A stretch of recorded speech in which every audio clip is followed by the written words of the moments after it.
Hello my student, आप सभी को अपने चैनल एग्जाम प्री में स्वागत है। आप लोग कैसे होंगे? अच्छे हैं, मस्त है, ज़बरदस्त है। तो चलिए आज की इस क्लास में गोधूली भाग 2 का लेकर आ गए हैं। ठीक है, खंड खंड गद्य खंड हो जाएगा श्रम विभाजन और जाति प्रथा। तो इसमें आपको VVI सब ऑब्जेक्टिव को देखने वाले हैं। तो वीडियो को शुरू से अंत तक बने रहेगा और इसका आंसर जो है सामने ही रखे, कोई दिक्कत नहीं है। ठीक है, जल्दी से जल्दी रिविजन करेंगे। क्वेश्चन नंबर 1 है और आंसर जिसको लगेगा आपको डॉट है उसको जरूर कमेंट बॉक्स में बता देना है और बताना है कि वीडियो आपको कैसा लगता है। ठीक है, क्वेश्चन नंबर 1 है श्रम विभाजन और जाति प्रथा के लेखक कौन है? श्रम विभाजन और जाति प्रथा के लेखक है भीमराव अम्बेडकर। ठीक है, श्रम विभाजन जाति प्रथा के लेखक कौन है? भीमराव अम्बेडकर। इसका राइट आंसर होगा डी नंबर।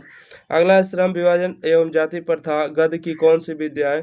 तो आप लोग को पता होगा निबंध है। ठीक है, श्रम विभाजन और जाति प्रथा गद्य की कौन सी विद्या है? तो निबंध होगा, राइट आंसर होगा।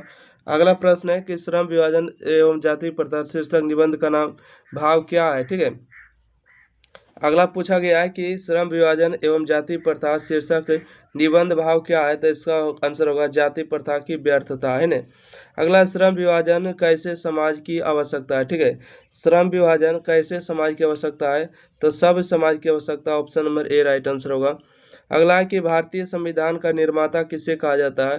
भारतीय संविधान का निर्माता भीमराव अम्बेडकर को कहा जाता है। भारतीय संविधान का निर्माता भीमराव अम्बेडकर को कहा जाता है। अगला क्वेश्चन है डॉक्टर भीमराव अम्बेडकर ने किस प्रथा को आर्थिक पहलू से खतरनाक माना है? तो जाति प्रथा से माना है। ठीक है, डॉक्टर भीमराव अम्बेडकर ने किस प्रथा को आर्थिक पहलू से भी खतरनाक माना है? तो जाति प्रथा को माना है, राइट आंसर डी नंबर होगा। चलिए अगला प्रश्न देखिएगा क्वेश्चन नंबर 7 पर। क्वेश्चन नंबर 7 है कि भीमराव अम्बेडकर का जन्म किस परिवार में हुआ था? तो डॉक्टर भीमराव अम्बेडकर का जन्म जो हुआ था दलित परिवार में हुआ था, डी सी नंबर होगा। भीमराव अम्बेडकर के प्रेरणा स्रोत रहे हैं, प्रेरणा स्रोत बुद्ध, कबीर और ज्योतिबा फुले तीनों व्यक्ति रहे हैं। ठीक है, इसका राइट आंसर होगा डी नंबर, उपरोक्त में से सभी। ठीक है, भीमराव अम्बेडकर के प्रेरणा स्रोत रहे हैं तो तीनों व्यक्ति रहे, बुद्ध, कबीर और ज्योतिबा फुले। अगला प्रश्न देखिएगा क्वेश्चन नंबर 9 है भीमराव अम्बेडकर ने भारत की बेरोजगारी का प्रमुख एवं प्रत्यक्ष कारण किसे माना है? भीमराव अम्बेडकर ने भारत की बेरोजगारी का प्रमुख एवं प्रत्यक्ष कारण किसे माना है? तो जाति प्रथा को माना है, बी नंबर सही जवाब होगा। अगला प्रश्न है भीमराव अम्बेडकर के अनुसार भाईचारे का वास्तविक रूप है? ठीक है, भीमराव अम्बेडकर के अनुसार भाईचारे का वास्तविक रूप कैसा होता है? दूध और पानी के मिश्रण की तरह होता है, इसका सही जवाब होगा बी नंबर। ठीक है, दूध और पानी के मिश्रण की तरह होता है, इसका सही जवाब होगा बी नंबर, राइट आंसर होगा। चलिए अगला प्रश्न देखिएगा क्वेश्चन नंबर आगे है 11 नंबर। कहते हैं बाबा साहेब भीमराव अम्बेडकर का जन्म कब हुआ था? बाबा साहेब भीमराव अम्बेडकर का जन्म हुआ 14 अप्रैल 1891 को।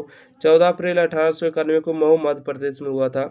अगला है भीमराव अम्बेडकर, बाबा साहेब भीमराव अम्बेडकर का जन्म किस राज्य में हुआ था? बाबा साहेब भीमराव अम्बेडकर का जन्म किस राज्य में हुआ था? तो मध्य प्रदेश मार सकते हैं, मऊ मध्य प्रदेश इसका सही जवाब है। ठीक है, मऊ मध्य प्रदेश। देख सकते हैं बोर्ड एग्जाम में आपको कितना बार पूछा गया है। चलिए क्वेश्चन नंबर देखिएगा 13 नंबर प्रश्न आ चुके हैं। क्वेश्चन नंबर 13 में पूछा गया कि बाबा साहेब के अनुसार आदर्श समाज किसे कहा जाता है? ठीक है, बाबा साहेब के अनुसार आदर्श समाज किसे कहा जाता है?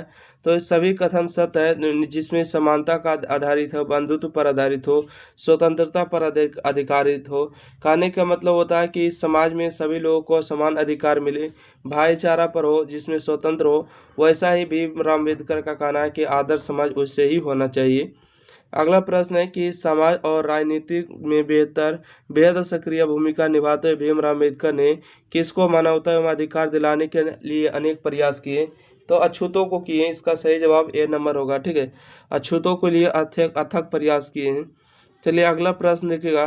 कहते हैं जाति प्रथा का श्रम विभाजन मनुष्य की स्वेच्छा पर निर्भर नहीं रहता, मनुष्य की व्यक्तिगत भावना तथा व्यक्तिगत रुचि का हो, इसमें कोई स्थान का या महत्व नहीं रखता। प्रस्तुत गद्यांश किस पाठ से उद्धृत है?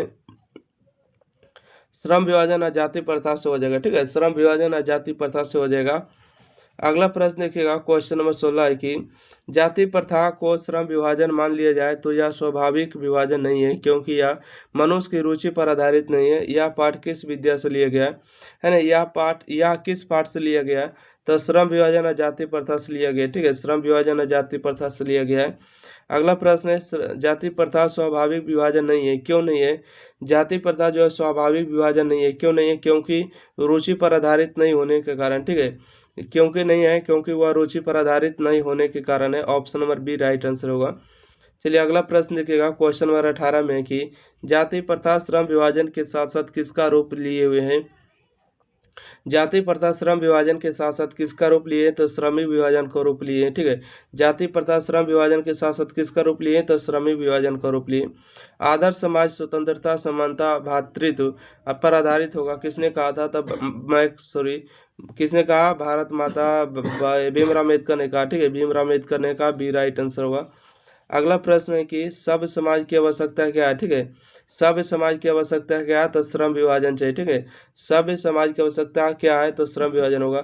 भाईचारे का दूसरा नाम क्या है, भाईचारे का दूसरा नाम होगा लोकतंत्र। ठीक है, भाईचारे का दूसरा नाम क्या होगा, लोकतंत्र होगा।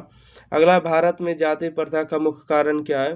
भारत में जाति का प्रथा का मुख्य कारण होगा बेरोजगारी। ठीक है, भारत में जाति प्रथा का मुख्य कारण बेरोजगारी राइट आंसर होगा। अगला प्रश्न देखिएगा क्वेश्चन नंबर 23 है कि बुद्ध एंड हिज धम्मा एवं हु आर सुधराज के लेखक कौन है। Buddha and his Dhamma and who are Shudras के लेखक कौन होगा, भीमराव अम्बेडकर होगा। इसका सही जवाब ए नंबर राइट आंसर होगा। तो इस तरह से जो है चैप्टर नंबर 1 आपको कंप्लीट हो देते हैं। चैप्टर नंबर 2 अगले वीडियो में मिलेंगे। जब तक के लिए वीडियो को लाइक करिए, शेयर करिए, चैनल को सब्सक्राइब जो नहीं किए अभी तक चैनल को प्लीज़ सब्सक्राइब करिएगा, सपोर्ट करिएगा। ठीक है, थैंक यू, धन्यवाद।